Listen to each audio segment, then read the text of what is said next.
where you go.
Hello, everyone. Good morning.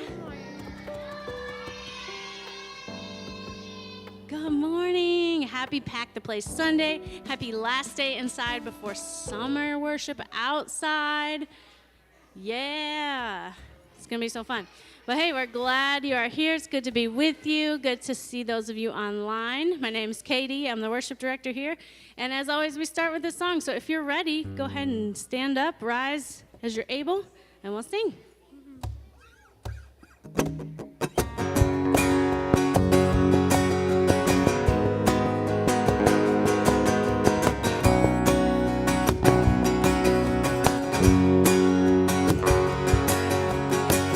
We dream of you on city streets, breathing again on our bones. We dream of you at kitchen sinks, your glory filling our home.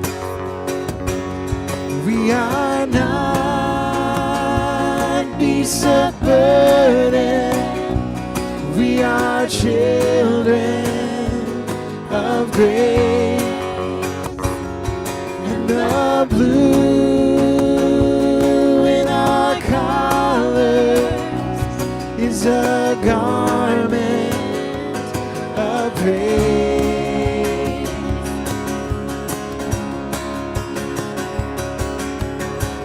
We dream of you on country roads, strolling along with our friends,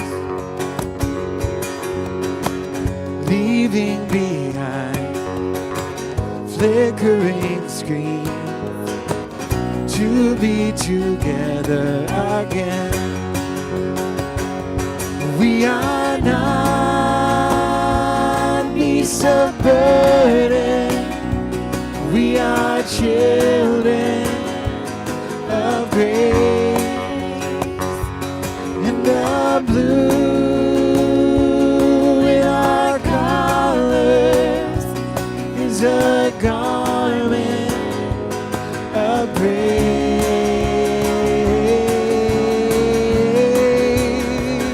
Let the earth rejoice, let the seas resound,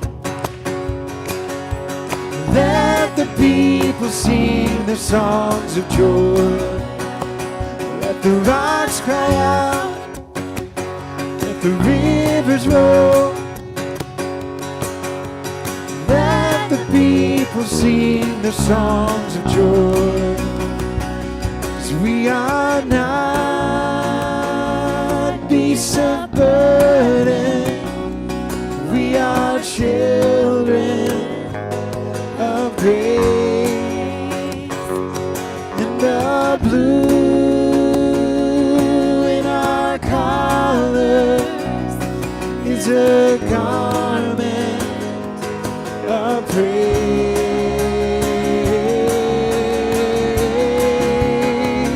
Let the earth rejoice. Let the seas resound. Let the people sing their songs of joy. Let the rocks cry out. Let the rivers roll. Let the people sing their songs of joy. Let the people sing their songs of joy. One more time. Let the people sing their songs of joy. We dream of you on city streets, breathing again on our bones. We dream of you at kitchen sinks, your glory filling our homes. Yeah, that's great. So good this morning. Good morning. Perfect, kids. You have nailed it just in time to move outside and get even louder. My name is Jeremy. I'm the pastor here of the Grove, Cottage Grove, and it is so good to be with you on this beautiful May morning. We are a brand new church that exists to grow goodness, and so my hope is that you're being in the room with us today, you're watching with us online, you're somehow interacting with us out in the community during the week, is somehow nurturing healing, wholeness, and beauty in your life. Couple things to turn your attention to as we get going this morning. First of all, you should have received the worship handout as you came in. This, as always, includes the most important information that you're going to want to know about the church, why we exist, what our values are, how to give to continue to make all of this possible. Also on the inside, we have the worship insert, which is our opportunity, your opportunity to let us know that you're here with us today, or request any information that you might be interested in. There's also a spot on the back for prayer requests if there's things that we should be joining you in praying about. Then on the back of the worship handout, we have our 3 things that we have really been focusing in on this month. One of them is not applicable because it's today. The other 2 are highly important, though, because they start next week. We'll hit all of the details along with a bunch of other stuff at the end, but I'm not going to bore you with that stuff now. We'll hit that at the end. If you're curious about any of that now, though, you can go to those QR codes at any time during the service.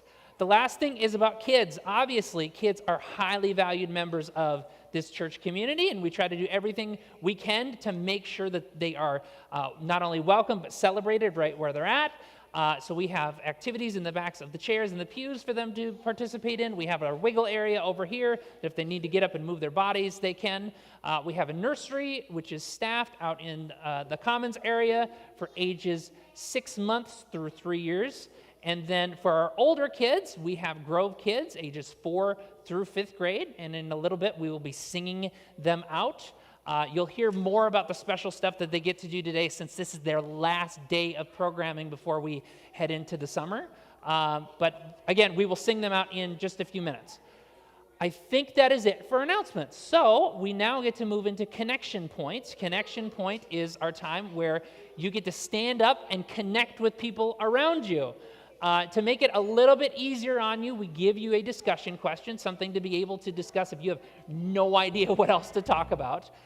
So in just a moment, we'll have you stand up, find someone near you don't know or don't know very well, introduce yourself, and then discuss this question. Today, we are talking about spiritual disciplines. If you don't know what that is, that's fine. We're going to be talking about it later. But these are like different practices of faith, different things that we do over and over and over again. And so today's Connection Point question is, what is something that you have worked hard at? Something that you've like set your mind to and tried to get good at, whether you've gotten good at it or not. Something that you said, you know what, this is something that I want to do, and I want to do it over and over and over again, and I'm going to work hard to try to do that thing. Make sense? Yeah. Okay. Apparently it doesn't make sense. You're welcome to discuss anything else if that doesn't make sense to you. So why don't you stand up, find someone near you you don't know very well, introduce yourself, discuss that or something else.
All right. You can go ahead and find your seats.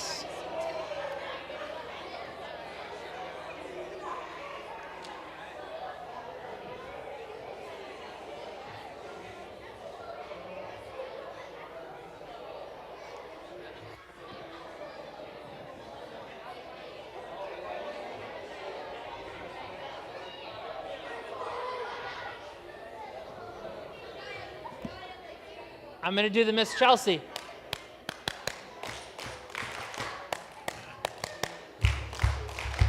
The kids are trained well. They know it. Okay, so today is actually a holiday. Did you know that? Today is actually a pretty special holiday. The kids are like, what? In the Christian church, today is a special holiday. Does anyone know what today's holiday is? Pentecost. What on earth is that? Do we get presents with that? You do not get presents with that. So today is a holiday in the Christian church called Pentecost. And if you do not know what that is, it is okay that you don't know what that is. Pentecost, I want you to think about Pentecost as the birthday of the church. Not like the Grove, but the church as a whole. So Pentecost is this day that happens 50-ish days after Easter, and it is celebrating the time when the Holy Spirit, God's powerful personal presence, came to be with the followers of Jesus and then sent them out to actually do the ministry that Jesus had called them to. So for 50 days after Easter, they just kind of sat in their houses and continued doing their things. And then Pentecost happened, and the story is that like the Spirit of God came down like a rushing wind, and it sat on each of them like a flame. Super weird story. But basically the story is God's powerful personal presence came and said, I'm inviting you to something new, so get out of here. And then the church grows from there. And goes out and expands and starts inviting more and more people in. That times really well with what we are doing today, because today is what we have called, this is our second year of doing this, called Pack the Place Sunday. This is our last opportunity as a church to be able to gather indoors before we go out there for the summer and go our separate ways to get as many people who are committed to this being their church as possible in this space at one time. But on top of that, we get to use it as an opportunity to celebrate the people who over the last year have made a commitment to being a partner. Those people who have said, you know what, the Grove Cottage Grove is my church home. I am stepping into this new thing, and I am making a commitment to this new thing through prayers, presence, gifts, service, and witness. And so I would like to invite anyone who has made that commitment in the last year, you and your household, to come on up here so that we can acknowledge you and celebrate you and have you read something, and then we have a response back to you. I have a list of people.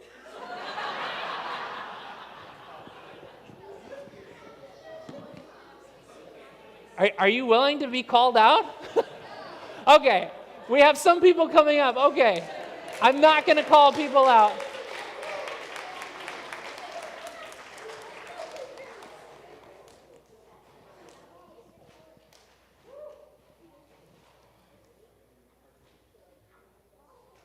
Yeah.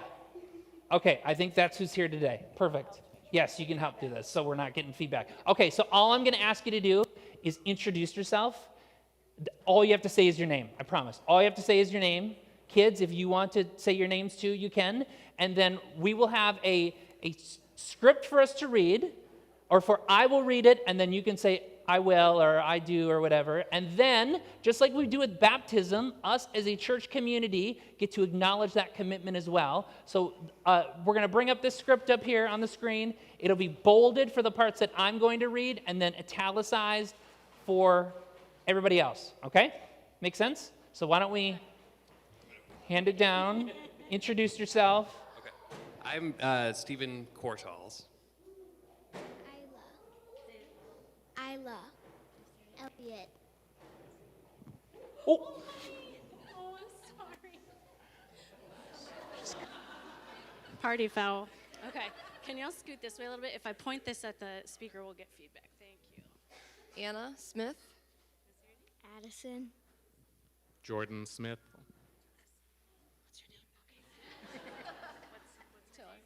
Olivia. Jean Nierenhausen. right. So, committing to a church is a response to the call of God through Jesus Christ, who has sent us to make disciples and form a community faithful to his mission. Becoming a partner in this ministry involves supporting the mission, vision, values, and the leadership that help the Grove grow goodness. Okay, so here's your part. I'm going to read the bolded part. You can read it off that one, or you can look back here. So I'll read the bolded, you can read the italicized, and I will let you all know when you're expected to participate, okay? Responding to God's expansive grace, which includes all people and all time, do you place your trust in Jesus as the one who saves and liberates, thus choosing to follow his way? If so, I say I do. Do you accept the freedom and power God gives you to resist evil, injustice, and oppression in whatever forms they present themselves? As partners of this congregation, will you faithfully participate in its ministries by your prayers, your presence, your gifts, and your service? All right. Now, people of the Grove, commend these persons to your love and care. Do all in your power to increase their faith, confirm their hope, and perfect them in love. Here you go. We give thanks for all that God has already given you, and we welcome you in the love of Jesus. As people of the Grove, we join you in renewing our covenant to faithfully participate in the ministries of the church by our prayers, our presence, our gifts, and our service, that in everything God may be glorified through Christ Jesus. All right, let's celebrate these new partners.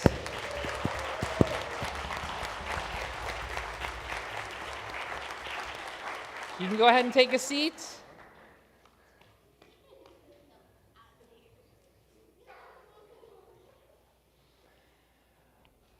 We now get to celebrate a few more people who are stepping also into something new, and for that, I'm going to hand it over to Chelsea Peters, our kids coordinator. Good morning. Children's Ministry Director. Get it right. Get it right. Good morning.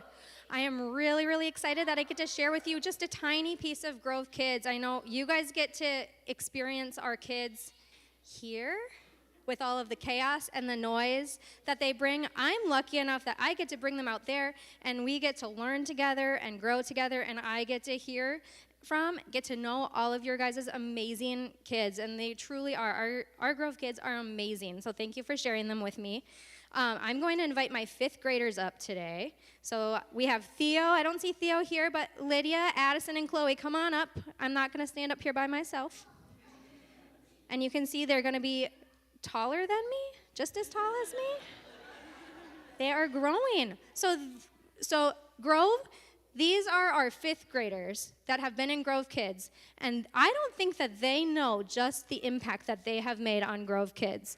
The really special and fun thing about having a new church is that we get to set a culture and a new culture, and we get to kind of make it our own. And the same thing is true with Grove Kids as well. We get to set a culture, and it doesn't really matter what the teacher wants the culture to be. It's the leaders of the group, right, that are truly going to set the culture for the group. And you guys have been the oldest kids in Grove Kids since the beginning. Some of you guys were here since the beginning. Some of you guys have joined us later on. You guys have been the role models, and I am so proud of these guys. As they've been growing, they continue to show up every day. We have kids as young as 4, so our activities aren't always geared towards 5th graders, but they come in and they have joy, and they have fun, they play, which that's going to serve you well. I encourage you all to continue to play and have joy and find fun even as you get older. And then not only that, but they also are wonderful with just taking the younger kids under their wing. As you can kind of see as they're starting to get bored by some of the activities, rather than whining or complaining, you'll find them, they go and find the kids that don't have a friend, and they'll sit and they'll play with the little kids that need a friend. So they have really been fantastic kids in setting a wonderful culture of the Grove that is going to be here throughout the life of our church. And that's really special. So you guys have given the Grove kids a special gift, and I'm really proud of you all. I'm really also excited that we get to...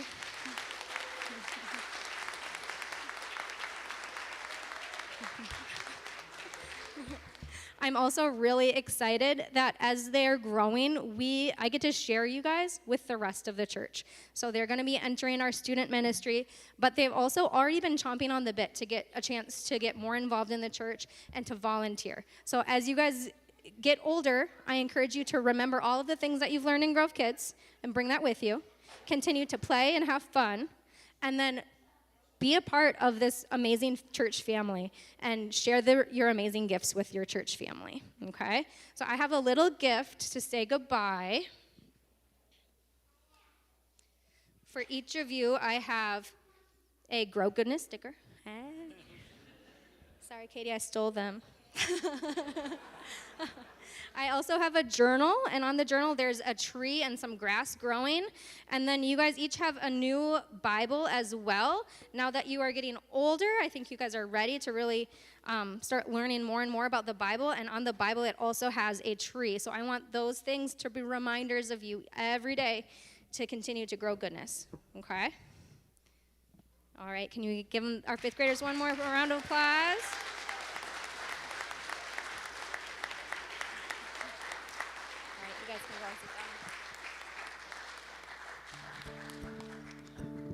Okay, and now we're going to sing our kids out to Grove Kids. And so for our fifth graders, this will be their last time for us singing them out. I'm not crying, you're crying. Let's sing them out. Jesus loves the little children, all the children of the world. Every color, shape, and type, they are precious in His sight. Jesus loves the little children of the world. Great, thank you. You know, and next week when we start meeting outside, there will be no formality around children. They will be everywhere. We'll all do our part to keep an eye on them and make sure they're safe, but they will be loving every minute of it. Well, as Jeremy mentioned, it's Pentecost, and yeah, if you didn't know what Pentecost is, don't feel bad. I've been in the church my whole life, and I had to look it up. I mean, like, I kind of knew, but I still was like, how do I tell people about Pentecost? So I'm glad that Jeremy did that, not me. But I did find a lovely quote to share from Rachel Held Evans, who is sort of a modern-day saint of the, progressive Christian church. And then this quote from her book, Searching for Sunday, it really captures the heart of Pentecost. So I want to, now that Jeremy has shared what that is, I want to share a quote and a song that captures the heart of that. So we'll sing together in a minute. And actually, if you guys want to go ahead and rise or stand, I'll start with reading from Rachel Held Evans. Today, some of us struggle to see the Spirit within the religious institution, often for good reason. But God is present both inside and outside the traditional church, working all sorts of everyday miracles to inspire and change us if only we pay attention. Sometimes I wonder how much I've missed because I haven't bothered to look, because I wrote off that church or that person or that denomination because I assumed God to be absent when there is not a corner of this world that God has not abandoned. This is what's most annoying and beautiful about the windy Spirit and why we so often miss it. It has this habit of showing in all the wrong places and among all the wrong people, defying our categories and refusing to take direction. And it's the Spirit that unifies us. So this will be a new song for us. I think you'll catch on. Sing along when you're ready. Spirit is moving over the waters, turning our chaos into creation. The Spirit is moving, sisters and brothers, taking away our hearts of stone.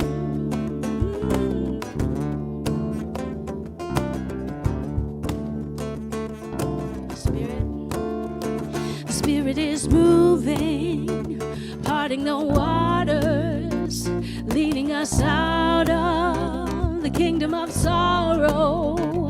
The Spirit is moving on our sons and daughters, turning our darkness into dawn. Oh, we will walk together through the seas. We will walk together through the tide. We will find a way that leads to peace. The Spirit is our guide. Can we get a little unified movement in the room? Even if the song is new to you. Let's see, right, left, right. There we go. Next verse. The Spirit is moving, trouble the waters, leading us into the merciful kingdom. The Spirit is moving, breath of Creator, one with the Savior, making us one. We will walk together through the seas. We will work together through the tide. We will find a way that leads to peace. The Spirit is our guide. All right, I know y'all can sing this part, sing this phrase over and over again. The Spirit is moving. The Spirit is moving. The Spirit is moving. The Spirit is keep that moving. Lead us out in sorrow. The Spirit is moving. So lead us through the night. The Spirit is moving. So lead us into mercy. The Spirit is moving. So lead us through the night. The Spirit is moving. Lead us out of sorrow. The Spirit is moving. To lead us through the night. The Spirit is moving. To lead us into mercy. The Spirit is moving. To lead us in the light. We will, oh, we will walk together through the seas. We will walk together through the tide. We will find a way that leads to peace. The Spirit is our guide. One more chorus, we will. Oh, we will walk together through the seas. We will work together through the tide.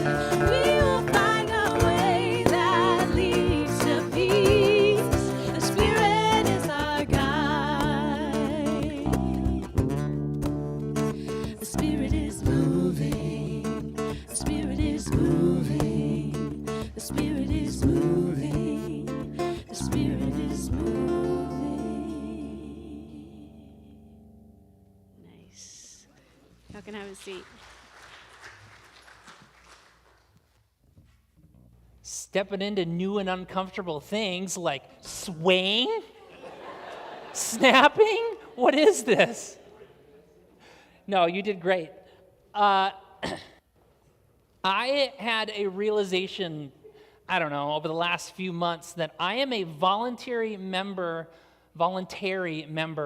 of two of the most annoying communities known to humanity.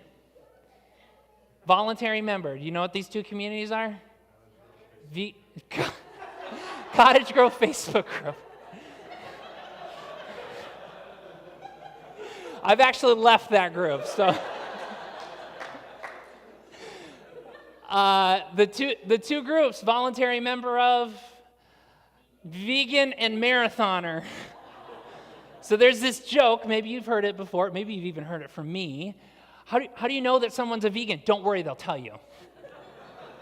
And then the same thing around marathoners. How do you know that someone's running a marathon? Don't worry, they'll tell you. I try, with both of those things, I try to be the opposite of that, especially like when it comes to my diet. I try not to direct too much attention to it. I often will not say things, even if I have to walk into a room or into a meal and it means that I don't have anything there. I'm not going to make a big fuss about it. I will even tell people, it's my problem, not yours. Like, I've made that decision for myself. You don't need to worry about it.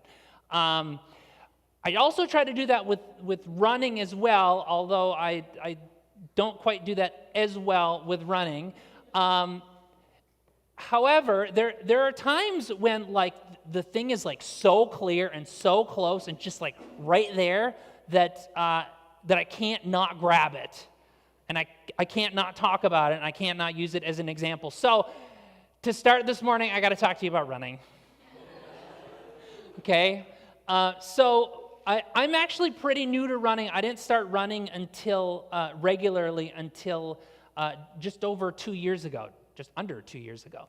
And so I'm one of these people that like jumps in and tries to understand everything so that I can do it well. Well, when you start running, one of the things that you want to do is you want to not kill yourself. Right? You just want to survive. You just want to be able to start the run, finish it at some point, however long it takes. And so the types of things that you're working on when you're really new to the thing, you're working on your aerobic system and you're working on your musculoskeletal system. So what that means is your aerobic system, as you're running, you're trying to get to the point where it's not as hard to breathe when you run. And your heart is able to keep up with the pace that you're going, right? So you want to be able to breathe, you want your heart to be able to pump. So you're working on your aerobic system. But then there's the musculoskeletal system. What on earth does that mean? Well, basically when you're running, you're constantly jumping forward from one foot to another. And that takes a toll. It takes a toll on your feet, on your legs, on your knees, even on your upper body. And so as you're getting started, you're like trying to get your body to the point where you can walk the next day, that your musculoskeletal system has adjusted to the point where, again, you're not completely crumbling. Well, if you get those two things down and you want to take it a little bit more seriously and you want to do it with a little bit more ease, and you want to build up some speed and power and efficiency even, then you move from aerobic and musculoskeletal to start talking about efficiency and running efficiency, okay? So things that you might work on then as you're thinking about your biomechanics, the way that your body's moving and how you can pay attention to it and change the way that your body's moving. You can pay attention to your overall gait, your overall form, the way that you're moving up and down as you're taking those leaps forward. And one thing that I have really focused on the last year is my cadence. You know what cadence is? So the cadence when running is the number of steps that you take every single minute. And different people take different amounts of steps, but basically in order to get faster, you have to do one of two things, or maybe both of these things in tandem. One, you can take more steps per minute, or you can take longer steps. And so when you're working on your cadence, actually what you're doing is you're getting disciplined at taking the exact same number of steps every single minute, no matter how fast you're going, no matter what your pace is, so that when you want to speed up, you're still going that same number of steps, and you're just taking longer strides. It's a way of saving your legs, especially when you're running for ridiculous amounts of time, and also to not overstride where you're taking extra long steps and maybe ruining your legs. So this is something, it takes discipline and doing it over and over and over again, and it's incredibly methodical and boring and sometimes awkward if you're just watching someone working on their cadence. But one of the things that you can do is you can listen to different tracks or different music that has the right cadence. The optimum, according to scientists, the optimum number of steps per minute is 180 steps per minute, no matter how fast your pace is. I'm at about 183 after after working on this and being disciplined about it. And in order to do this, I found some of those music tracks, and I want to share one of them with you so you can kind of hear what I've been trying to discipline myself to. This is the song is Rock Lobster by the B-52s. And Nick needs to mute it online so we don't get booted from Facebook. But here's what it sounds like, and listen for the cadence. Ready?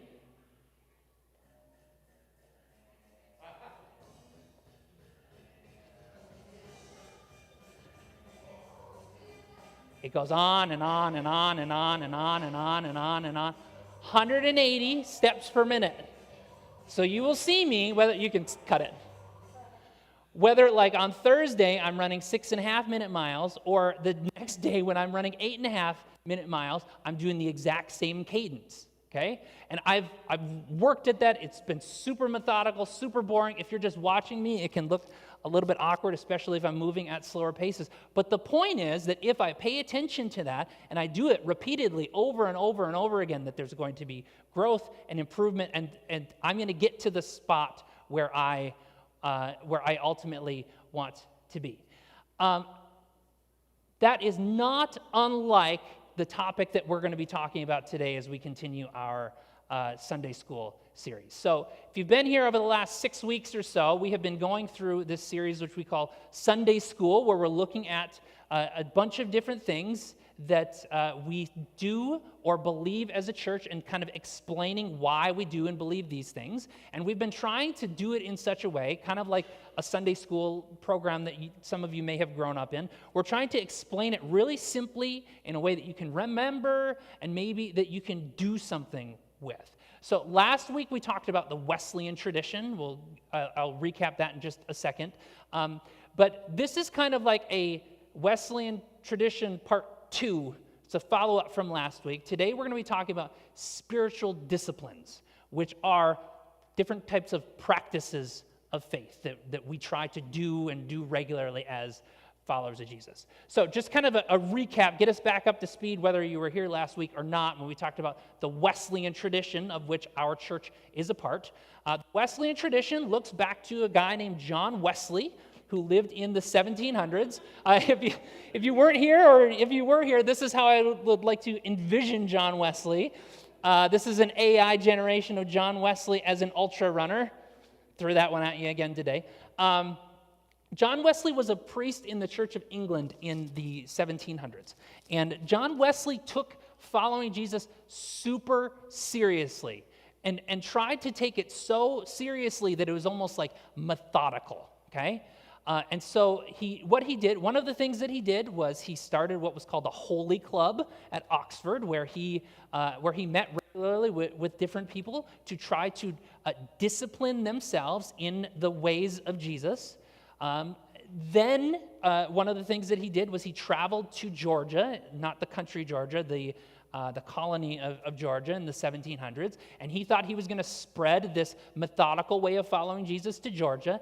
That did not. Back to England within 2 years, less than 2 years. He continued doing that methodical thing of following Jesus, but what he found was basically it was completely empty. That there wasn't much to it other than just going through the motions. And yet, during that time, he also had this conversion experience where he showed up to this place called Aldersgate one day. He really didn't want to go, but he showed up, and it was at Aldersgate where he had this feeling for the very first time that God loved him, and that love was something that ought to orient everything that he did. It ought to orient the way that he sees God, himself, and the world. And it completely changed the way that he thought about what it meant to be a follower of Jesus. Now, hearing all that, it might be easy to conclude that, he knew that it was all about heart, and so he gave up on all of the going through the motions part. He kind of gave up on that methodical way of following Jesus. That's absolutely wrong. That's the opposite of what he did. Instead, he said, you know what, now that my heart's in it, I'm going to dive deeper into this whole holiness thing. I'm going to take it even more seriously to be more perfected in my faith. And one of the things that people would often say about him is that he was a radical. And he loved that.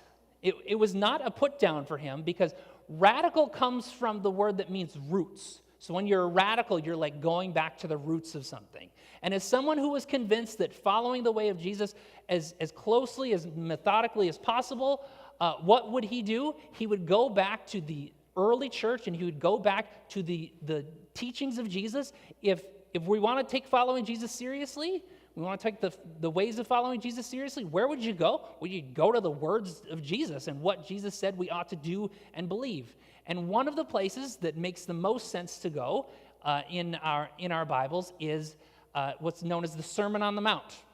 You may have heard of the Sermon on the Mount before. The Sermon on the Mount happens in a couple chapters in the Gospel according to Matthew, one of the 4 biographies that we have about the life of Jesus. And it's kind of like a summation of a bunch of Jesus's biggest teachings.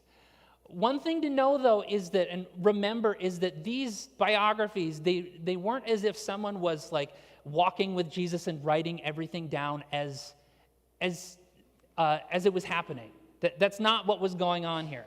What we have is we have these biographies that were written 40 years after Jesus. And so really what we have is reflections on, we have these stories that were passed down for 40 years. These are the stories that after 4 decades, people said, these are the important stories to tell about Jesus. And what we have in the Sermon on the Mount is we have these practices, these spiritual disciplines that after 40 years, followers of Jesus have said, you know what, these are the important things not only to believe, but to do as those who say that they follow Jesus. So I have a smattering of different things here. This is going over the course of 2 chapters, but I just wanted to highlight a bunch of different things that in the process of Jesus telling his followers, these are the things that you ought to be doing and you ought to be taking seriously. Here are some of them. In the same way, let your light shine before people so that they can see your good deeds and give honor to your Father in heaven. Good deeds. So then, if you bring your gift to the altar and there remember that your brother has something against you, leave your gift there in front of the altar, go first and be reconciled to your brother, and then come and present your gift. Reconciliation. If your right eye causes you to sin, tear it out and throw it away. This is a fun one. It is better to lose one of your members than to have your whole body thrown into hell. If your right hand causes you to sin, cut it off and throw it away. It is better to lose one of your members than to have your whole body go into hell. Whew, okay. Discipline, self-discipline. Dismemberment, sure. Maybe not dismemberment. Here's another one. Let your word be yes, and your no be no. More than this is from the evil one. Truth-telling.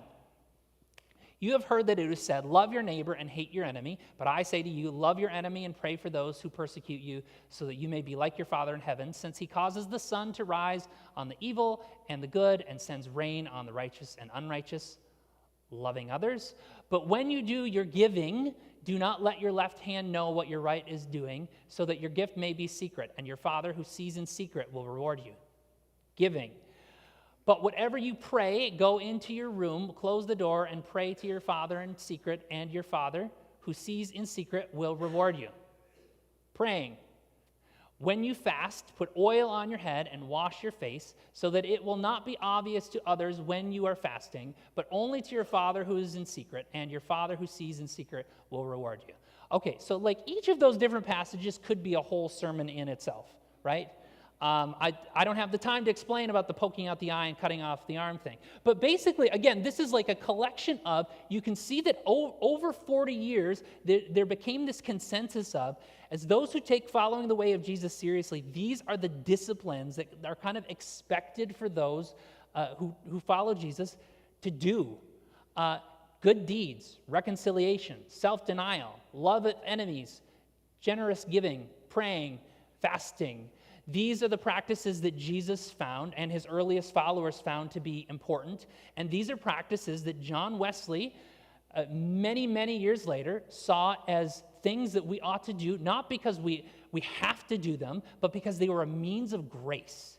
They were a recognition that God is doing something in us, and they were opportunities for us to step into a discipline, to do it regularly, to do it over and over again, even if often awkwardly, as a way for us to grow in grace and grow towards what he called perfection. Now, as I mentioned before, and I mentioned last week, John Wesley knew what empty religion looked like. He knew what it was like to have religion without any heart in it. He felt that. He experienced that for himself, and it wasn't until Aldersgate where he had that conversion where he felt the heart of it and felt the love that God had for him and extended that to others. But he also knew what religion without holiness was like, what religion without practice, without discipline was like. And really, he said some pretty prophetic things that as I read this quote from him, you might be able to hear and see in some of the churches and other religious traditions that you might be familiar with. So here's what he said in a writing called Thoughts Upon Methodism. I am not afraid that the people called Methodists should ever cease to exist, either in Europe or in America, but I am afraid lest they should only exist as a dead sect, having the form of religion without the power. And this undoubtedly will be the case unless they hold fast both the doctrine, spirit, and discipline with which they first set out. Know of any churches or religious traditions like that? That have completely lost the game? They've lost their cadence. They've lost their drive. They've lost their direction and knowing where they're going and why they're going there. They aren't so much running as they are sleepwalking into things. They might do some of these spiritual disciplines, these practices like praying and fasting and all those things that I just mentioned, but they fall completely flat. The first church that I worked at was a very non-traditional type of church. And it was a joke that we didn't say publicly, but we kind of all joked behind the scenes that when we prayed in worship, we only did so as a transition. So we would pray at the end of the sermon so that the band could get back up. Or we'd pray at a different point during the service so that something else could happen, but it was part of the stage notes, part of the transition, rather than having anything to it. It was a practice, but it was completely empty. There are also plenty of churches that follow very liturgical types of processes in the context of their worship. They do and say all these things, but they do and say them just because you do and say them, and they completely fall flat. There is no meaning or transformation that comes from them. Here at the Grove, we hope that that's not the case. We do these spiritual practices. We do them within worship, and we encourage each of us to do them collectively because we hope that in the process of doing them, in the discipline of getting those steps, right, like a cadence, 180 steps per second, that in the process of doing them, that they're going to lead in a direction that they're hopefully even going to transform us in the process. We lift them up because we believe that they can be formative. In some ways, we are literally just going through the motions. And sometimes just literally going through the motions is exactly what we need to do to take the next step further and to take the next step towards deeper formation. So as we have done throughout this entire series, we end with a definition of this thing that we do or believe and why. If you're keeping track, you get to open up your notebook and write down spiritual disciplines. What are they? They're important, often awkward practices for going through the motions of faith. And why do we do them? They help to shape us into the people that God wants us to be. Our hope is that in the process of doing this, like John Wesley, that our hearts are strangely warmed. And as our hearts are strangely warmed, we step into these things and are transformed and experience some level of holiness. And as we grow in our holiness, our hearts are warmed, and it just continues the cycle over and over again. And if that is a little too deep, if that's a little bit too churchy for you, if nothing else, maybe you can think of them as a means for us to continue to grow goodness in and through us. Well, may that be so.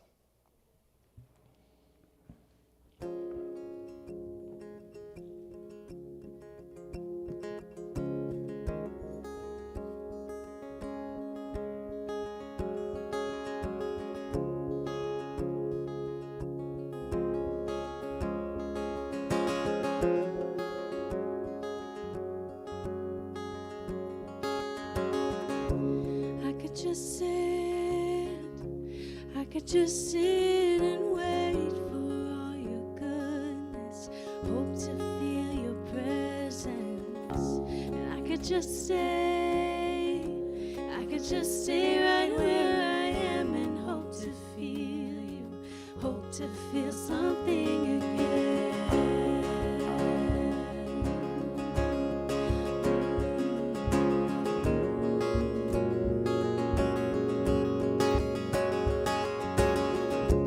I could hold on to who I am and never let you change me from the inside. I could be safe, oh, I could be safe here in your arms and never leave, never let these walls down. But you have called me higher, you have called me deeper, and I'll go where you will lead me, Lord. You have called me higher, you have called me deeper, and I'll go where you will lead me, Lord. When you lead me, when you lead me, Lord. I can hold on to who I am and never let you change me from the inside. I can be safe, oh, I can be safe here in your arms and never leave home, never let these walls down. But you have called me higher, you have called me deeper, and I'll go where you will lead me, Lord. You have called me higher, you have called me deeper, and I'll go where you will lead me, Lord. When you lead me, when you lead me, Lord. And I will be yours, oh, I will be yours for all my life.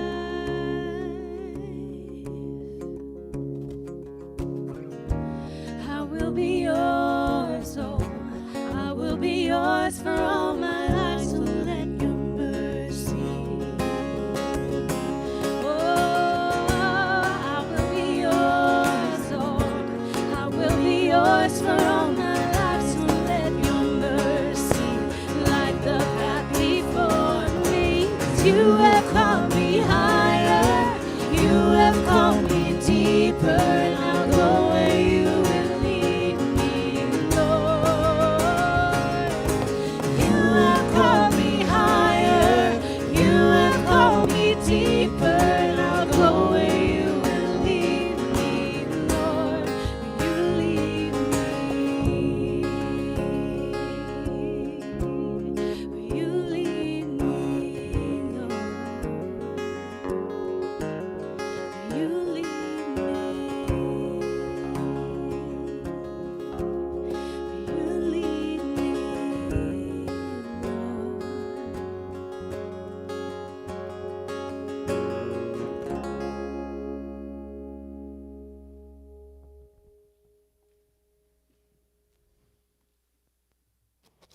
All right, there are only two things on the back of your worship handout for announcements, but we actually have a bunch to talk about. So I apologize, but you're already sitting, so get comfortable. This is our last week indoors, which means that we move outdoors for worship, weather permitting, every single Sunday from here until Labor Day weekend, through Labor Day weekend. It's super fun. It's a very unique thing that we are able to do. However, it requires extra and different type of help.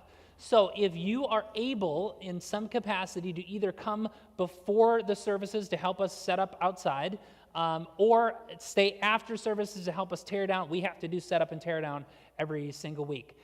If you are willing to help us with that, please connect with us afterwards, or you can fill out the worship handout and put volunteer opportunities on the back, and we will follow up with you so we can get the help to be able to pull this off every single week until Labor Day. One thing to know about next week, is that we are actually going to do a 1-week extension of the Sunday school series, but rather than doing a normal sermon, what I want to do is do an Ask Me Anything, where if you have anything else that you're like, what is this weird thing that we do and believe and why? For you to submit those, and then we're going to answer it or attempt to answer it in like a Q&A type situation. So if there's anything that you can think of that you're like, why do we do this weird thing? You can either talk to me directly afterwards or, again, fill out the worship handout, maybe write it on the back somewhere so that we can collect a bunch of things and be able to address them next week. Also happening next week, our first week outside, we get to do our Pet Blessing Sunday. Bring your pet to church. Woohoo! The only thing that we ask is what? Don't bring an animal that will eat another animal or will be eaten by another animal. It's the one request. Let's see, what else do we have? Maker's Market happened yesterday. If you helped with the Maker's Market in some capacity, raise your hand. Okay, thank you to all of your help. So a couple Maker's Market metrics for you to know. We had 156 people attend the event, 18 vendors, 9 of which were completely new to our event. We made $575, which goes towards our pop-up pumpkin patch event that happens in the fall. That's fantastic. Also, I forgot it back there. Can someone, Warren, grab that bucket. It's very important. So this bucket with this balloon, one of our vendors were kids who are part of the church. They made cookies and they sold the cookies. In order to raise money for Grove Kids, they made $75 from their cookies.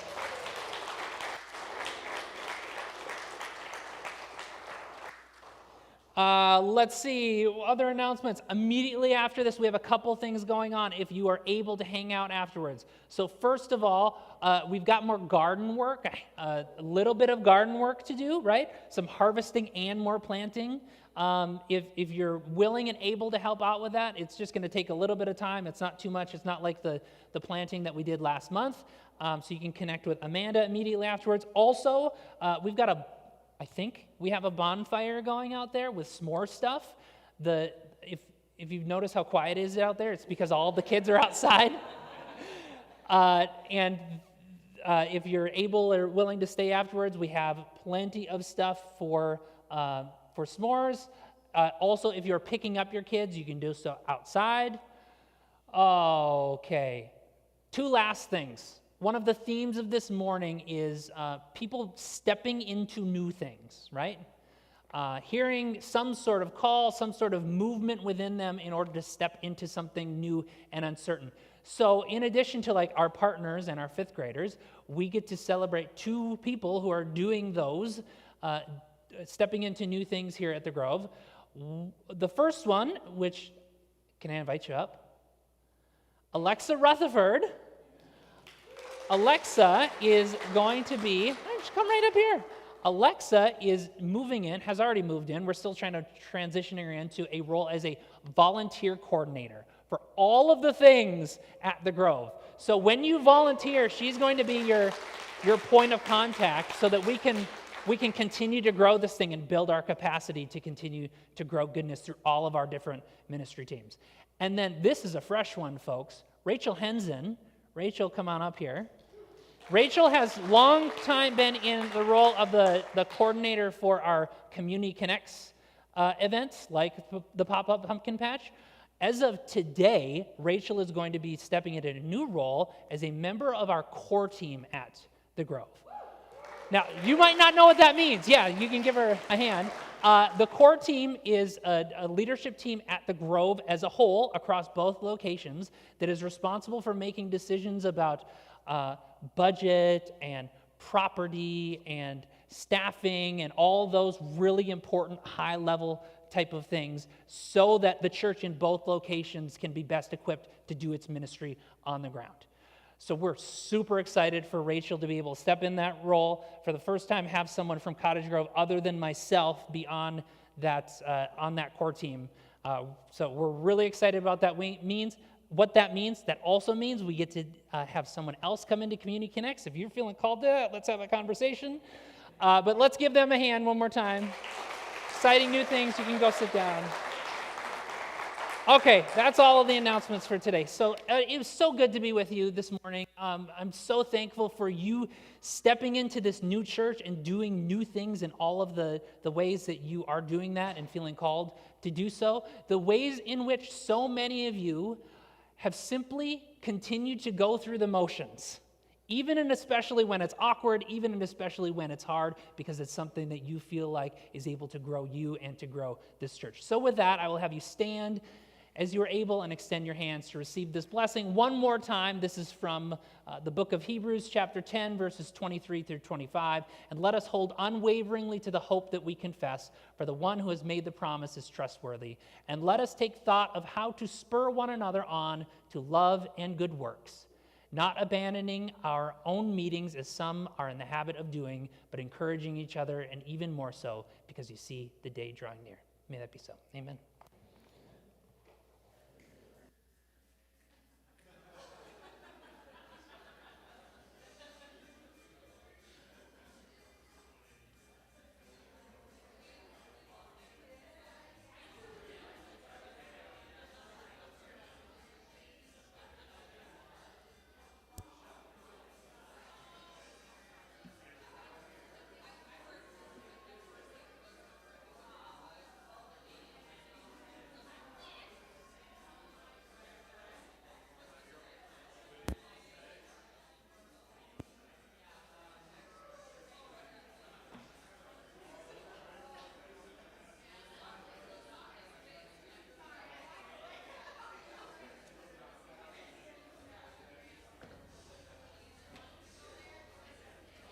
Good job, Kirby. Thanks for playing, man. It's always fun to have bass. It's such a rare thing for us, so it's a gift.